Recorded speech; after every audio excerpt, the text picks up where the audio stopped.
Hello, everyone, and welcome to the third episode of Who Needs a Film Critic? I'm your host, William Yelton, and today we will be talking about episode 3 of Squid Game.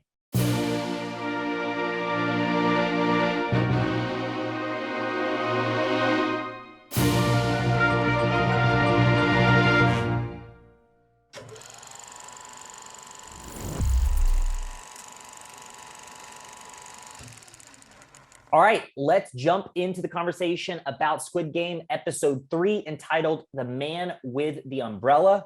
A few players enter the next round, which promises equal doses of sweet and deadly, while a young cop sneaks his way onto the island in search for his brother. So let's start there. Let's start with the cop. How invested are we in that storyline right now? Not I'm very. invested into it.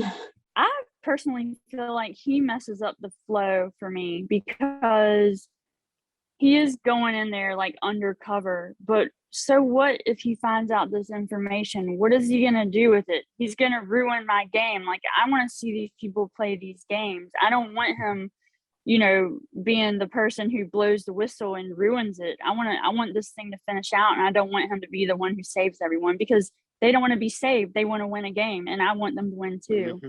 I actually think that this cop thing, it was one of the highlights of the episode for me, because not in a storyline thing, we all know why he's there, but the way that he tried to kind of awkwardly sneaks on, he doesn't really know, like from the bottom of the car into the boat, and then he kind of goes into number 29's room and like takes his place. But mind you, he doesn't know anything. He doesn't know the rules.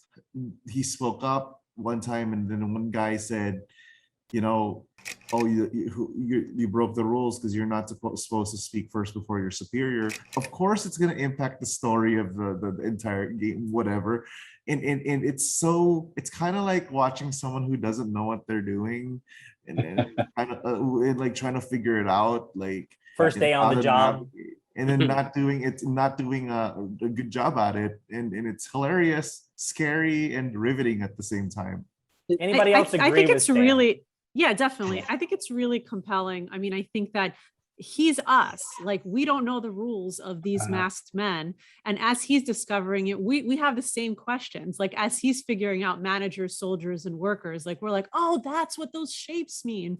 Like, as he's like figuring things out for the first time, so are we, and he's our only intro.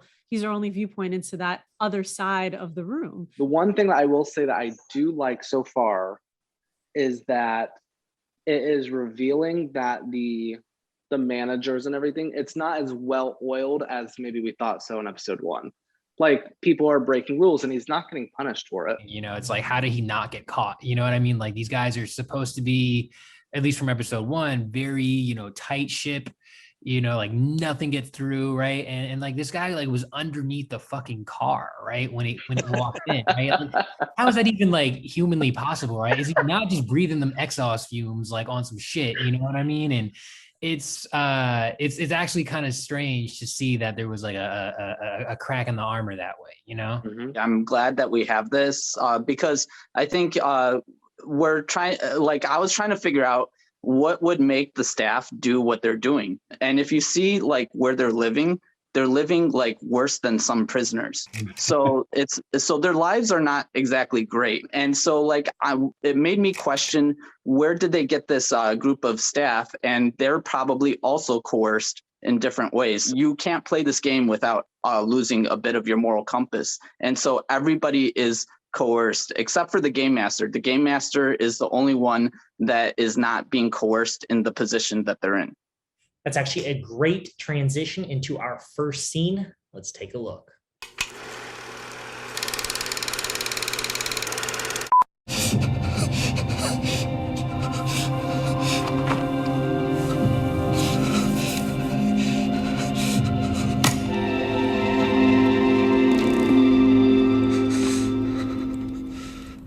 너같이 어린 놈이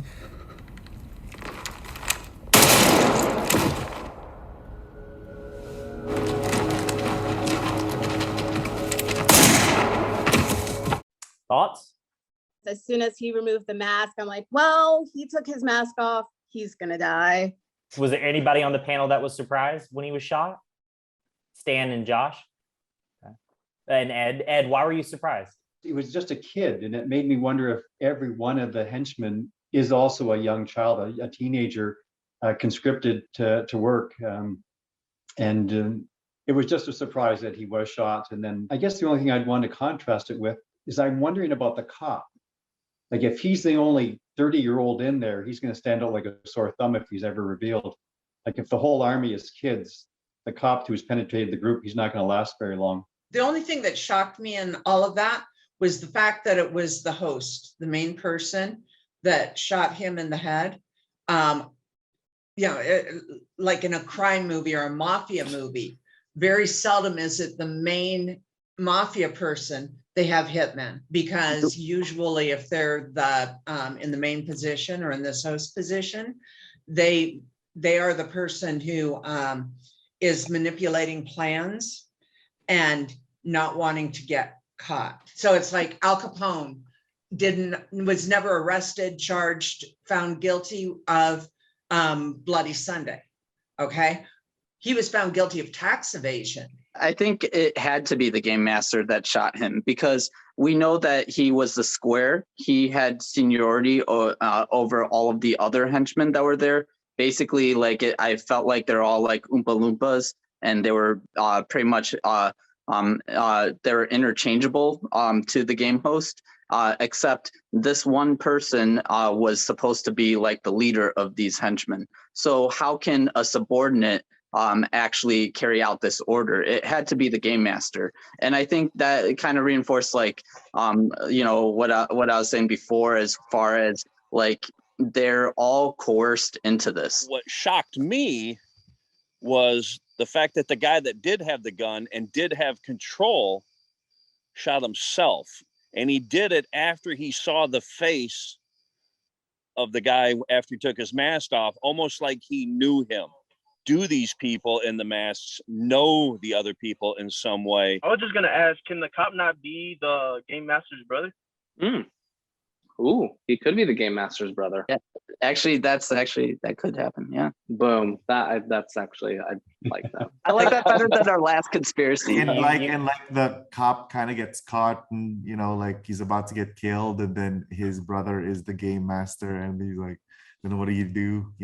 I hate to make 2 Star Wars references in 3 episodes of this, but it would be like, Luke, I am your brother, instead of Luke, I am your father. But anyway, let's move on to the rest of the episode. We had a lot of guesses last week about what childhood games would be introduced in the show. I don't think any of us guessed the game Sugar Honeycomb, but I digress. What do we think of the game as a whole? Josh, you're raising your hand?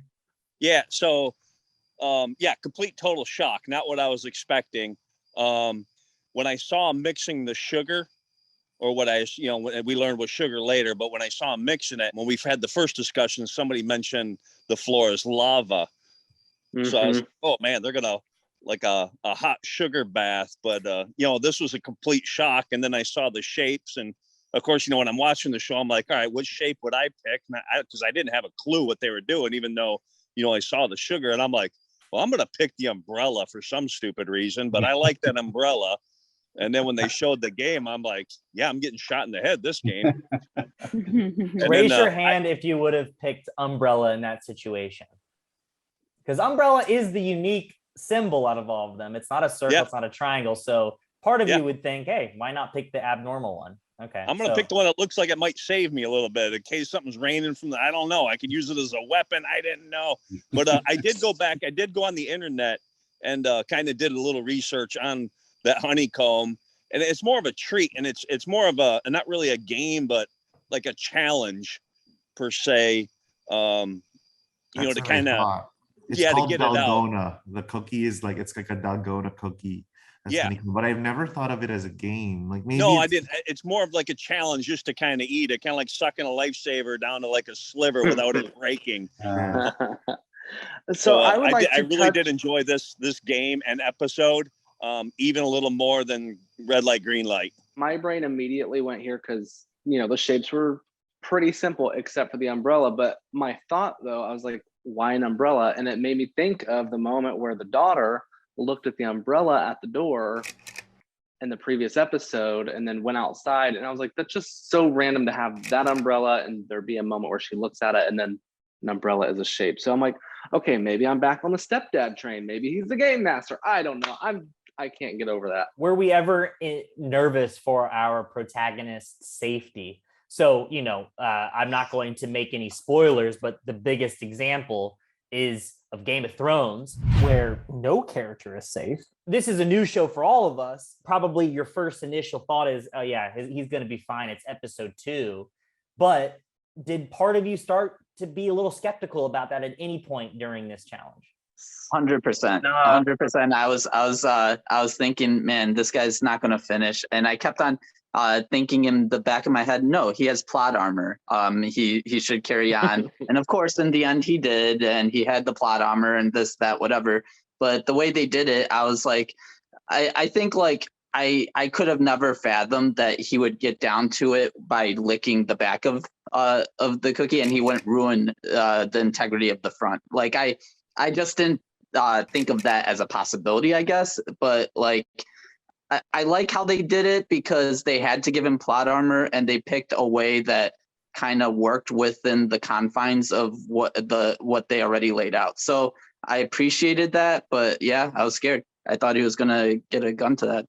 Anessa, you were shaking your head pretty viciously, saying, "No, I never in a million years thought they were going to kill him off in episode 2." Oh yeah, I mean, I was just sitting here thinking, how is he going to get out? Like, what is going to happen here to help him get out of this? Like, something's going to happen. There was no chance that he was going to die here. 0% chance. Plot armor all the way. This is not Game of Thrones. Not all of them are going to survive though, right? So like at some point, if it's episode 3 or if it's episode 6 or it's episode 10, like at some point the stakes have to be there where they can die at any moment. That's why I thought maybe they do this at episode 3. I think they're all going to die except for him.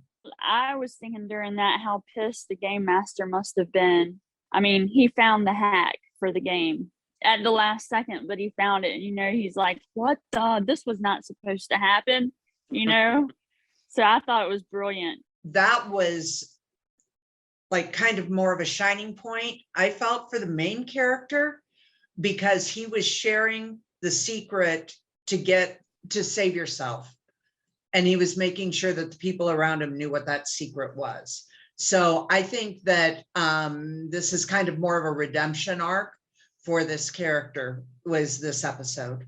I think 218 is a big jerk. What would he have lost from telling his buddies to stick with the triangle? What does he want them all to die? I'm glad you brought that up. Let's take a look at our next scene.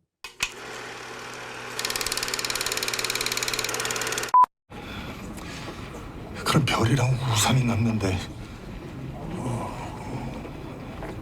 자네부터 골라. 그럼 제가 우산 오죠 뭐. 응? 우산? 기훈이 형.